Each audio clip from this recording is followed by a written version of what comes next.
કયા કયા ગ્રહને લીધે થઈને આપણને કયા કયા પ્રકારના રોગ થઈ શકે છે। શનિ મહારાજ જ્યારે જો લગ્ન સ્થાનમાં હોય તો એ વ્યક્તિ કોઈ પણ કાર્ય પ્રારંભ એકદમ જોરથી કરે પણ પાછળથી ધીમો પડી જાય, જેને આપણે ગુજરાતી ભાષામાં કહીએ આરંભે સુરા, પછી એ વ્યક્તિ આળસુ બની જાય। તો શુક્ર એ આપણા શરીરના સેક્સના ભાગમાં એનું પ્રભુત્વ છે। જ્યારે 6ઠે 8મે સ્થાનમાં શુક્ર જો ખરાબ થઈને પડ્યો હોય, ખરાબ ગ્રહ સાથે પડ્યો હોય તો એ વ્યક્તિને ગુપ્ત રોગ થવા સંભવ છે, એના કદાચ ઓપરેશન પણ કરાવવા પડે।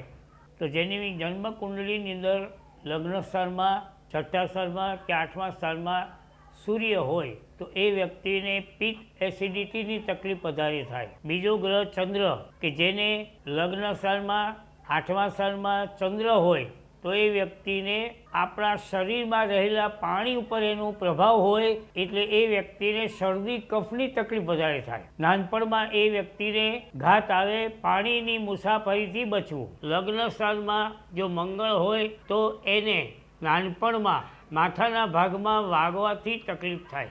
સૂર્ય હોય તો એને હાર્ટનો પણ પ્રોબ્લેમ થઈ શકે છે। એ બુધ એ વાણીનો ગ્રહ છે। બુધ ગ્રહ એ આપણા શરીરમાં રહેલી આ ચામડી છે, બુદ્ધિ છે, મગજનો ભાગ છે, એની ઉપર એનું પ્રભુત્વ હોય। બુધ ગ્રહ જ્યારે જન્મ કુંડળીની અંદર ખરાબ સ્થાનમાં પડ્યો હોય કે ખરાબ ગ્રહ સાથે પડ્યો હોય તો એને ચામડીને લગતા રોગ થઈ શકે છે। ઉપરાંત બુધ સાથે જો ચંદ્ર પણ હોય અને સાથે કોઈ શનિ, રાહુ કે સૂર્ય ગ્રહ આવી જાય તો એને ચિત્ત ભ્રમ થઈ શકે છે। બૃહસ્પતિ તો ગુરુનું આપણા શરીર ઉપર પેટના ભાગમાં એનું પ્રભુત્વ છે।